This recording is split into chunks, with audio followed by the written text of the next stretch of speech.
That was the exact moment the most powerful alpha king in North America realized his fated mate was allergic to him. The Grand Moon Gathering happened once every 10 years, and nobody in Moonfall City took it lightly. By sunset, every street leading to the royal hall was packed with wolves dressed in their finest clothes. Crystal lanterns glowed above the stone pathways. Silver banners drifted in the cool autumn breeze. The scent of cedar, pine, and fresh rain lingered in the air. For most unmated wolves, tonight represented hope. For some, it represented destiny. For Emily Carter, it represented a mandatory work assignment she had desperately tried to avoid. "You're lucky," her supervisor had said that morning while handing her a stack of registration documents. Most people would kill for a chance to attend. Emily had smiled politely and said nothing. The truth was that crowds exhausted her. Thousands of emotional wolves packed into one building sounded less like a dream and more like a migraine waiting to happen. By 7 o'clock, she stood near the back of the massive hall beside a marble column, organizing attendance records and trying her best to stay invisible, which had always been her greatest talent. Around her, excited whispers bounced through the crowd. Everyone was waiting for one person: King Rowan Blackwood, the Alpha King, the ruler whose presence alone could silence a room. The man whose scent reportedly made unmated wolves weak in the knees. Emily had never met him.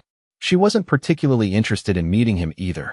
Unfortunately, fate appeared to have different plans. The massive doors at the far end of the hall opened. Instantly, the conversation stopped. Hundreds of heads turned. A wave of anticipation rolled across the room. Rowan entered surrounded by royal guards, though nobody looked at them. Every eye fixed on him. He was tall, broad-shouldered, dressed in a perfectly tailored black suit that somehow made him appear even more intimidating. His dark hair brushed the collar of his coat. His silver eyes reflected the chandelier light overhead. The entire hall seemed to hold its breath. Then his scent spread through the room. A warm blend of pine forests, winter air, and something ancient that seemed impossible to describe. Around Emily, several unmated wolves visibly straightened. A few smiled without realizing it. One woman actually sighed. Emily blinked. Her nose twitched, then twitched again. A strange pressure built behind her eyes. "Oh no," she whispered. The pressure intensified. Her throat tingled. The inside of her nose suddenly felt like it had been attacked by invisible feathers. She tried to fight it. She really did. But 3 seconds later she lost the battle. "Hate you." The sneeze exploded through the silent hall. Every head turned. Emily froze. Somewhere in the distance, a glass nearly slipped from someone's hand. She covered her mouth in horror. "Please let the floor open and swallow me. Please." But before she could recover, a second sneeze hit. "Hate you." Then a third. "Hate you." Complete silence followed. Rowan Blackwood had stopped walking. The Alpha King was staring directly at her. Emily wanted to disappear. Instead, something impossible happened. A silver glow appeared in the air between them. Gasps erupted throughout the hall. The ancient moon bond. The sacred connection that identified fated mates. The glowing thread stretched from Rowan's chest directly toward Emily. Nobody moved. Nobody breathed. The entire kingdom watched as destiny itself revealed the Alpha King's mate. Emily looked at the glowing bond. She looked at Rowan. Then her nose twitched again. "Hate you." For 3 full seconds, nobody in the royal hall moved. The glowing silver bond remained suspended in the air like a strand of moonlight woven between two impossible people. Emily Carter stood frozen beside her marble column, one hand over her mouth, desperately willing her nose to cooperate. Across the hall, King Rowan Blackwood stared at her as though the universe had suddenly stopped making sense. Around them, hundreds of wolves exchanged stunned looks. The moon bond never made mistakes. Everyone knew that. It was older than kingdoms, older than laws, older than memory itself. If it chose someone, then that person was the one. No debates, no appeals, no exceptions. Emily felt every eye in the building turn toward her. Her cheeks burned. She wanted to vanish. Instead, her nose twitched again. A horrified expression crossed her face. "No," she whispered. "Too late. Hate you." The sneeze echoed across the hall. Somewhere near the front, a noblewoman dropped her champagne flute. The sharp clink against the floor sounded unnaturally loud in the silence. Emily closed her eyes. This cannot be happening. Not tonight. Not here. Not in front of literally everyone. At the far end of the bond, Rowan remained perfectly still. Outwardly, he looked calm, regal, unshaken. Inside was a completely different story. His wolf was having the emotional equivalent of a breakdown. Mate. His wolf sounded delighted.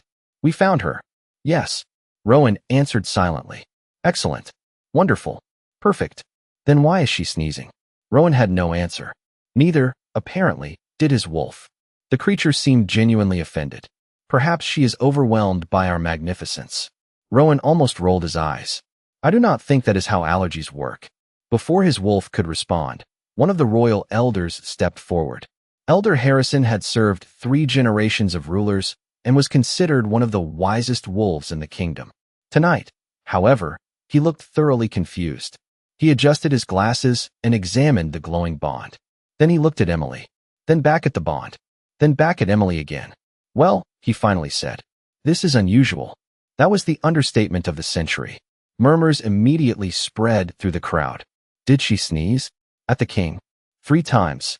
Can mates reject scents? I have never heard of such a thing. Emily wished she could crawl behind the column and live there permanently. Unfortunately, destiny had already found her. Rowan began walking toward her. The crowd parted instantly. Each measured step made Emily increasingly nervous. Not because he looked frightening. Surprisingly, he did not. He looked curious, confused, maybe even concerned, which somehow made everything worse. By the time he stopped 6 feet away, the entire hall had fallen silent again. The silver bond shimmered brighter between them. Rowan studied her carefully. Emily noticed that. His eyes were not cold like the rumors claimed. They were thoughtful, patient, almost gentle. Emily Carter, he said. His voice was calm and steady. Are you all right? Nobody expected that question, least of all Emily. She blinked. For a moment she forgot about the crowd, forgot about the bond, forgot about the fact that she was speaking to the most powerful alpha in the country. Then her nose twitched violently. Her eyes widened in horror. Rowan saw it happen. Oh, he said quietly. Emily barely managed a warning. I am so sore, hate you. This time she sneezed directly onto the front of the Alpha King's perfectly tailored black jacket. The entire kingdom collectively forgot how to breathe. The silence lasted exactly 2 seconds before complete chaos erupted. Gasps swept through the royal hall like a wave. Several nobles looked personally offended on behalf of the monarchy. Someone near the front dropped a dessert plate. One elderly wolf appeared so shocked that a healer had to hand him a chair. Emily wanted the earth to open beneath her feet. Instead, she found herself staring at a tiny speck on the Alpha King's jacket. The evidence of her humiliation sat there in plain sight. Her face turned bright red. I am so sorry, she blurted. I did not mean to do that. Rowan glanced down at the jacket. Then he looked back at her. To everyone's surprise, the corner of his mouth twitched upward. Not a full smile. More like his face was briefly considering the possibility. I believe that was obvious, he said. The crowd immediately fell silent again. Nobody could remember the last time the Alpha King had made a joke in public. Emily blinked. For a moment, she was too surprised to feel embarrassed. Then her nose twitched. Both of them froze. No, Emily whispered. Rowan took a cautious step backward. A wise precaution. The sneeze never came. Relief flooded through her. Around them, however, the silver bond remained bright and unmistakable. There was no denying what everyone could see. The moon goddess herself had selected them, which raised a rather uncomfortable question. Why was the king's mate reacting like she had inhaled pollen every time she got close to him? Elder Harrison cleared his throat loudly. I believe a medical evaluation is appropriate. Several royal physicians immediately agreed. Within 20 minutes, Emily found herself sitting in a private chamber inside the palace while 3 doctors examined her. Rowan remained nearby, seated across the room with remarkable patience. Every few minutes, one of the physicians would approach him, collect a scent sample from a fabric cloth, and carefully bring it toward Emily. The results were consistent. At 6 feet away, nothing happened. At 5 feet, her eyes watered slightly. At 4 feet, she started sniffling. At 3 feet, the sneezing returned with terrifying efficiency. The lead physician lowered his notes and sighed. Your Majesty, I have never seen anything like this. Rowan folded his arms. Neither have I. The physician adjusted his glasses. She appears healthy. No illness. No curse that we can detect. No magical instability. Yet her body is reacting specifically to your scent. Across the room, Emily groaned and covered her face. That sounds so much worse when you say it out loud. Nobody disagreed. By midnight, the news had spread through Moonfall City. By sunrise, it had spread across the kingdom. Tavern owners discussed it. Shopkeepers discussed it. Pack leaders discussed it. Even school children were discussing it. The Alpha King's fated mate was apparently allergic to the Alpha King. Inside the palace, the situation was not improving. Rowan stood alone on a balcony overlooking the city as moonlight painted silver across the rooftops. Usually his wolf enjoyed quiet moments like this. Tonight was different. We waited 27 years for our mate. Rowan rubbed his forehead. I am aware. We dreamed about this. I am aware. We imagined romance. Destiny. Happiness. Rowan sighed. I am still aware. The wolf fell silent for several seconds. Then it asked the question neither of them wanted to face. What if she never stopped sneezing? Rowan stared into the night sky. For the first time in years, the Alpha King found himself completely out of answers. 3 days later, Emily Carter officially became the most discussed woman in the kingdom, and she hated every second of it. Everywhere she went, people stared. Servants whispered when she walked past. Palace staff pretended not to look at her, and then immediately looked at her. By now, everyone knew the story. The Moon Bond had chosen her. The Alpha King was her fated mate. And somehow she still could not stand within a few feet of him without her immune system launching a full-scale protest. Unfortunately, the Royal Council had reached a conclusion. If nobody understood the problem, then the best way to solve it was observation, which was how Emily found herself moving into the royal palace. Her new suite overlooked Moonfall City from the eastern wing. The room was larger than her entire apartment. The bed looked big enough to host a conference. The walk-in closet alone could have doubled as a small bookstore. Emily stood in the center of the room with her luggage and stared at everything in disbelief. This is ridiculous. A palace attendant smiled. His Majesty wanted you to be comfortable. Emily groaned. Somehow that made it worse. The first week became a carefully organized experiment. Physicians created charts. Healers performed examinations. Scholars reviewed ancient records. Rowan participated in every test without complaint. Every result remained exactly the same. At 6 feet, Emily was mostly fine. At 4 feet, symptoms appeared. At 3 feet, disaster followed. On the 7th day, Rowan entered a palace library where Emily was organizing books. The room stretched nearly 100 feet from wall to wall. Sunlight poured through tall windows. Dust drifted lazily through the air. Emily relaxed immediately when she saw him stop near the doorway. Good morning, she said. Rowan nodded. Good morning. Neither moved closer. This had become normal. Strange, but normal. How is the investigation? Emily asked. Rowan considered the question. According to today's report, you remain allergic to me. She laughed before she could stop herself. The sound surprised both of them. For a second, Rowan looked almost pleased. That is not supposed to be funny, he said. I know. Emily grinned. But the way you said it was. For the first time, she noticed something unusual. Around everyone else, Rowan acted like a king. Controlled. Formal. Perfect. Around her, he seemed slightly less guarded. Almost human. They spent the next hour talking across opposite sides of the room. Books. Weather. Movies. Favorite foods. The conversation flowed more easily than either expected. Every time Rowan accidentally took a few steps closer, Emily's nose warned them before the physicians ever could. By the end of the afternoon, they had developed an unspoken system. Emily would squint. Rowan would immediately stop walking. Too close, he would ask. Too close. Then he would retreat. It should have been awkward. Somehow it was not. Later that evening, Rowan sat alone in his office reviewing reports while his wolf continued spiraling into emotional confusion. She laughed at our joke today. Rowan looked up from the paperwork. Yes, that is positive. She enjoys spending time with us. Also positive. Then why does her body still reject our scent? Rowan sighed. The wolf sounded genuinely distressed. We are literally her mate. The moon goddess approved us personally. There was a long pause. Then the wolf added, I think I am taking this very personally. Rowan rubbed his forehead. I had noticed. Outside his office window, the palace lights shimmered against the night sky. Across the courtyard, Emily stood on a balcony overlooking the city. Neither could see the other from where they stood. Yet for the first time since the bond appeared, neither felt quite so alone. The mystery remained unsolved. But somewhere between the sneezing and the awkward distance, something unexpected had begun to grow. 2 weeks after moving into the palace, Emily realized something nobody else seemed to understand. The most intimidating man in the kingdom was exhausted. Not physically, emotionally. She noticed it during meetings. She noticed it during official ceremonies.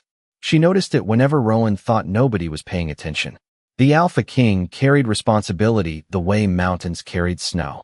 Constantly, quietly, endlessly. One rainy afternoon, Emily found herself in a small sitting room overlooking the western gardens. Sheets of rain tapped softly against the tall windows while gray clouds rolled across the sky. She sat curled into a chair with a book balanced on her lap when Rowan entered carrying a stack of documents. He stopped at their usual safe distance. "Working again?" Emily asked. Rowan looked down at the papers. "Unfortunately. Do kings ever get a day off?" He considered the question seriously. "I am told they exist." She laughed. "You sound unconvinced." "I have never personally witnessed one." The answer should not have made her sad. Yet somehow it did. Emily studied him more carefully. The dark circles beneath his eyes. The tension hidden beneath his calm expression. The way he automatically reached for responsibility before comfort. "When was the last time you did something fun?" she asked. Rowan blinked. "Define fun." Emily immediately lowered her book. "That bad, huh?" For the first time, genuine amusement appeared in his eyes. Apparently, an hour later, Rowan found himself sitting across from her at a small table playing a board game he had never touched in his life. Emily had discovered it in the palace library and insisted it counted as a royal emergency. "You cannot be serious," Rowan said as she explained the rules. "I assure you I am very serious." 20 minutes later, he lost. Spectacularly. Emily nearly fell out of her chair laughing. "You spent 10 years negotiating trade agreements and somehow got defeated by a game designed for 12-year-olds. Rowan stared at the board in disbelief. "I feel manipulated. You walked directly into every trap. I was trusting you." "That was your first mistake." The smile that followed caught Emily completely off guard. Not the small, polite expression he gave diplomats. Not the restrained version seen at public events. This one was real, warm, effortless, human. For a moment, she forgot he was the Alpha King. She only saw Rowan. Across the room, his wolf practically exploded with excitement. "She likes us." Rowan remained calm. "She is laughing at us." Details. That evening, after another round of games and surprisingly competitive arguments over strategy, Emily returned to her room feeling lighter than she had in weeks. The sneezing remained. The mystery remained. Yet something else had changed. She no longer dreaded seeing him. In fact, she found herself looking forward to it. Meanwhile, deep beneath the palace archives, several scholars continued investigating ancient records. Most discoveries led nowhere. Forgotten legends. Incomplete histories. Superstitions buried by time. Then, shortly before midnight, an elderly historian named Professor Whitmore found something unusual. A reference repeated across multiple records separated by centuries. Not a disease. Not an allergy. A reaction. Rare. Magical. Connected specifically to ancient alpha bloodlines. The professor adjusted his glasses and continued reading. With every page, his expression grew more troubled. By the time he reached the final passage, the old scholar had forgotten his tea entirely. Somewhere above him, rain continued falling across Moonfall City. Rowan reviewed reports in his office. Emily slept peacefully in her palace suite. Neither knew that the answer they had spent weeks searching for had finally surfaced. And neither knew that the truth had very little to do with Rowan himself.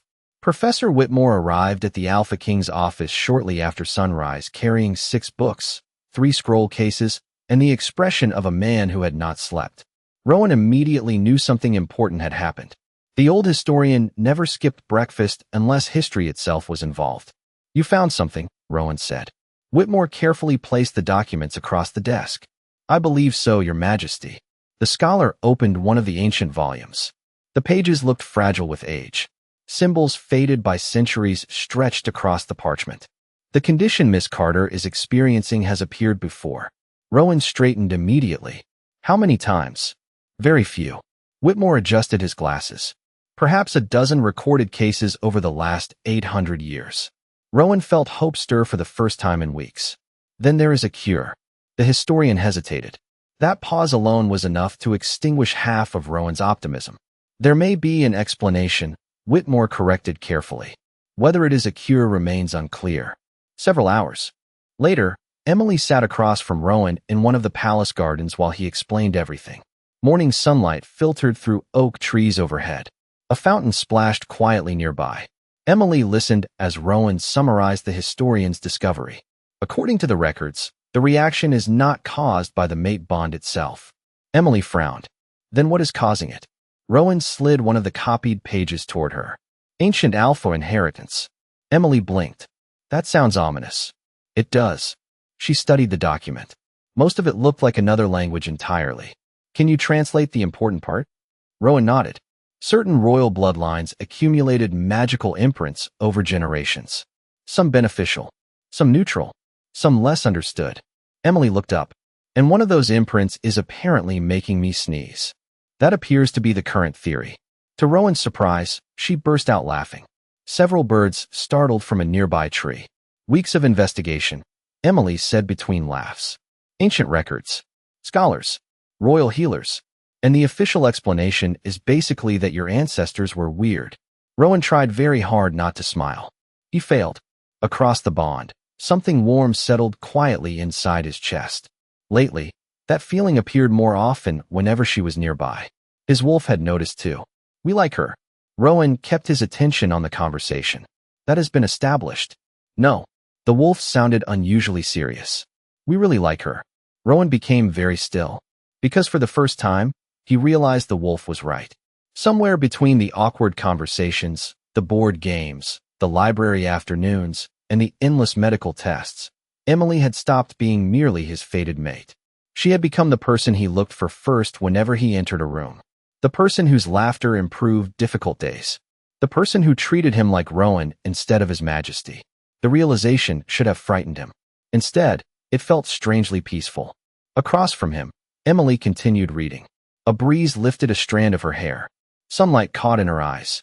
For several seconds, neither spoke. Then her nose twitched. Rowan immediately leaned backward. Emily started laughing again. You did that automatically. Rowan blinked. Did what? You moved. He thought about it. She was right. He had not even noticed. The motion had become instinctive. A reflex born from weeks of protecting her comfort. Something soft appeared in Emily's expression. Neither commented on it. Later that evening, after she returned to her suite, Rowan remained alone in the garden. His wolf sounded suspiciously pleased. We are falling in love. Rowan stared toward the palace lights glowing against the darkening sky. For once, he did not argue. What neither of them knew was that Professor Whitmore had not revealed everything contained within the ancient records. Hidden in the final pages was a warning. A reaction like Emily's never appeared without a deeper cause. And every previous case had eventually uncovered something far older than anyone initially expected. Professor Whitmore waited until sunset before requesting a private meeting. The timing alone made Rowan uneasy.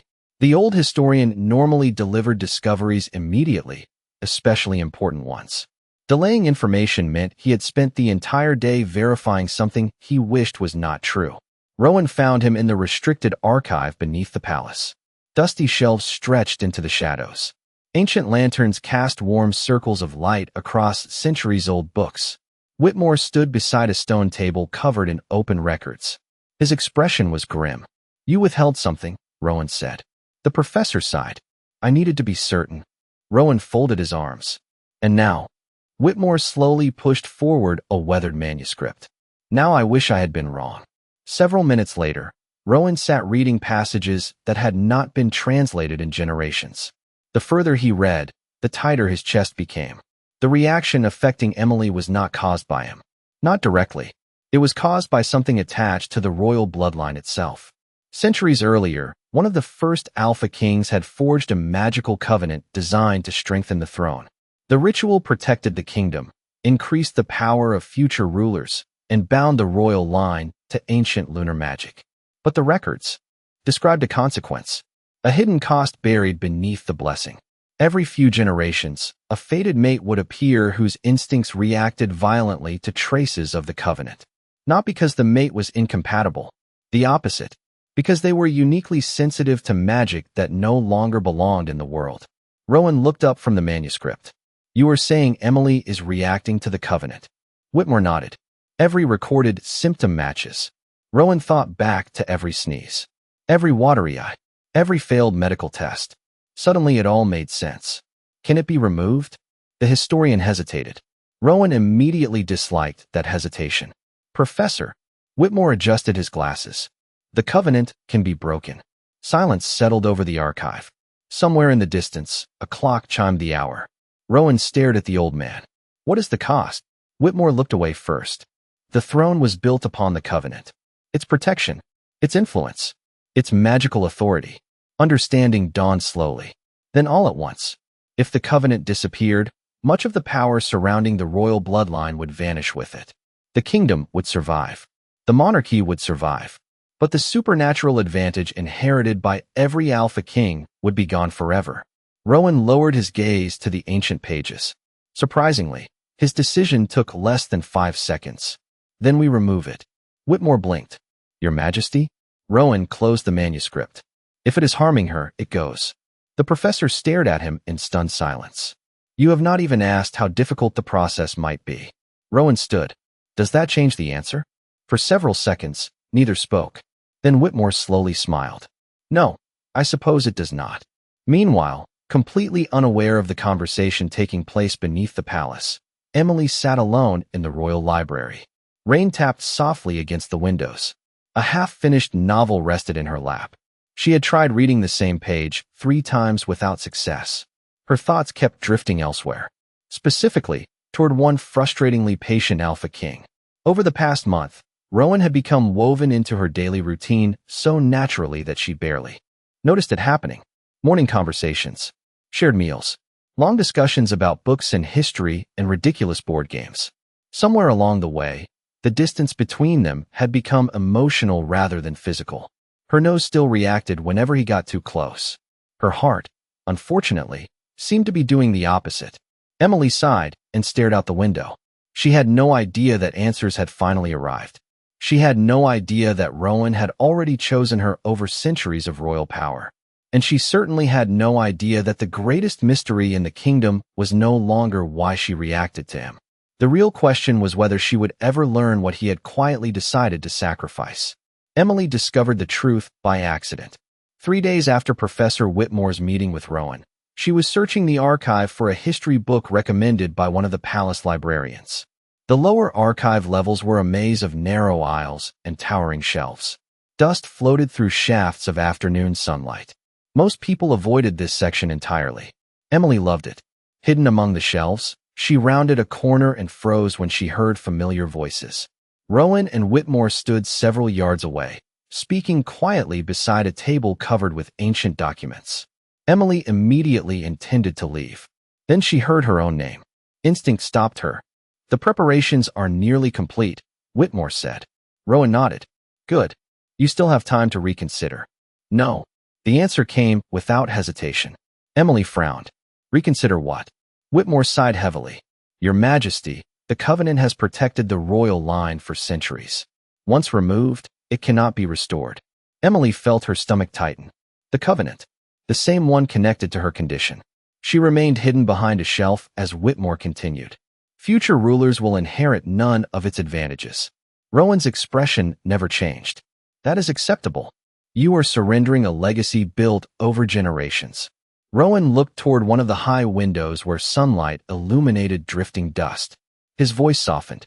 A legacy is not worth much if it harms the person I care about most. Emily forgot how to breathe.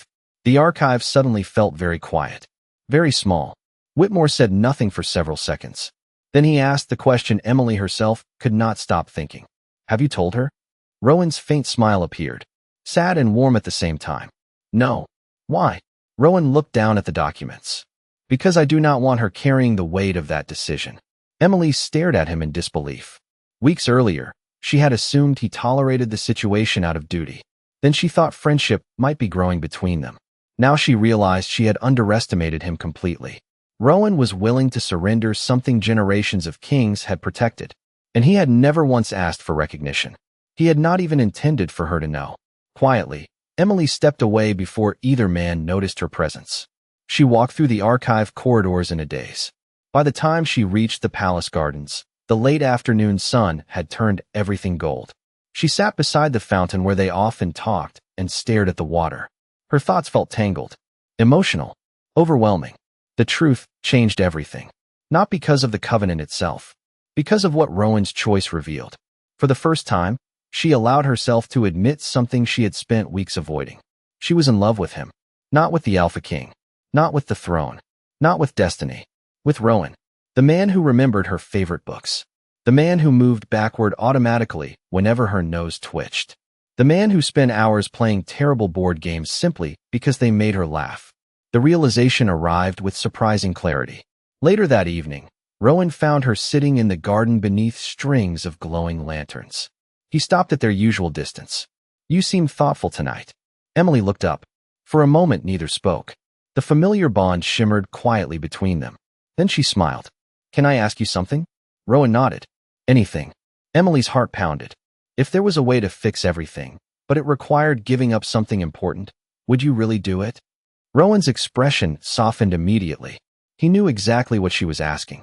Yet instead of answering directly, he asked a question of his own. "Would you?" Emily held his gaze. Neither looked away. And for the first time since they met, the distance between them felt smaller than the 6 feet separating their bodies. The ceremony took place beneath the oldest part of the palace. Deep below the throne room stood a circular chamber carved from pale stone, its walls covered in symbols that predated the kingdom itself. Soft silver light flowed through the ancient markings like moonlight trapped beneath the earth. Emily stood beside Rowan near the center of the chamber, while Professor Whitmore and a small group of scholars completed the final preparations. The atmosphere felt strangely peaceful. There were no crowds, no nobles, no royal announcements. Only a handful of witnesses and the quiet understanding that something important was about to end so something better could begin. Rowan glanced toward Emily. "You still have time to change your mind." She immediately shook her head. "That was my line." A faint smile appeared on his face. "Fair point." Professor Whitmore approached, carrying an ancient silver tablet. "The process is simple," he explained. "The covenant was created through choice. It can only be ended through choice." Emily reached for Rowan's hand without thinking. For a brief second, both of them noticed the contact. Neither pulled away. "Then let us finish it," Rowan said. The symbols surrounding the chamber began glowing brighter. Gentle light rose from the floor and drifted through the air like floating stars. The ancient magic felt old but not frightening, more like a long story finally reaching its final chapter. As the ritual unfolded, the silver glow surrounding Rowan gradually softened. The pressure that had always accompanied the royal bloodline began fading away. Layer after layer, centuries of inherited magic unraveled into the light. The process lasted several minutes. Then suddenly everything became still. The glowing symbols dimmed. Silence settled across the chamber. The covenant was gone. For a moment nobody moved. Then Emily felt something change. A scent drifted toward her on the air. Pine forests after fresh snowfall. Cedar, warmed by sunlight. Clean winter mornings. Familiar. Comforting. Real. Her eyes widened. She waited. 1 second passed. Then another. No tingling. No watery eyes. No pressure behind her nose. Across from her, Rowan remained perfectly still, almost afraid to hope. Emily slowly took a deeper breath. Then another. Nothing happened. Her lips parted in disbelief. "Rowan." His silver eyes lifted immediately. "Yes." Emily laughed. Bright and effortless and completely free. "I can smell you." The entire chamber erupted with relieved smiles. Professor Whitmore looked as though he might finally sleep for the first time in a month. Rowan simply stared at her.